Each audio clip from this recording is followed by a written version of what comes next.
আপুনিও ৰাতি ভয় লগা সপোন দেখে নেকি? নে আপুনি দেখে সপোনত আপোনাক সাপে খেদি থকা? নহ'লে সঘনাই আপোনাৰ মৃত ব্যক্তিৰ সপোন দেখি থাকে আৰু ভয় লাগে? কিবা সপোনত ভুল কথা কয় নেকি?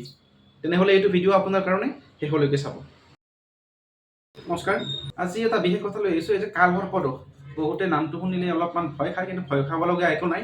এইটো এটা জ্যোতিষৰ এটা যোগ এটা। কালসৰ্প দোষ সাধাৰণতে কুণ্ডলীত চালে গম পোৱা যায় যে ৰাহু কেতুৰ বিপৰীতে যদি 180 ডিগ্ৰীত আবদ্ধ হৈ থাকে বাকী গ্ৰহবিলাক, আমি কালসৰ্প দোষ বুলি জানো। গতিকে কেতিয়াবা কেনেকুৱা হয়, এই কালসৰ্প দোষৰ প্ৰভাৱটো আমি গম নোপোৱাকৈ নিজে নিজে আহি যায়।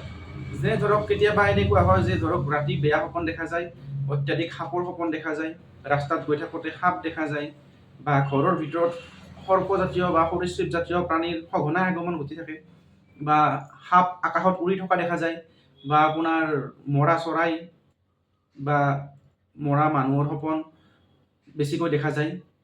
এনেকুৱা ক্ষেত্ৰত গম পাব যে আপোনালোকৰ কালসৰ্প দোষৰ ইংগিত দিছে। গতিকে এনেকুৱা হ'লে ইয়াৰ পৰা পৰিত্ৰাণ পাবলৈ আপোনালোকে যিকোনো শিৱ মন্দিৰ বা মনসা মন্দিৰত এডাল ৰূপৰ সাপ আৰু এডাল তামৰ সাপ জুৰীয়াভাৱে দান দিব, আপোনাৰ গোত্ৰ নাম কৈ পেলাই, আৰু নৈবেদ্য দান কৰিব।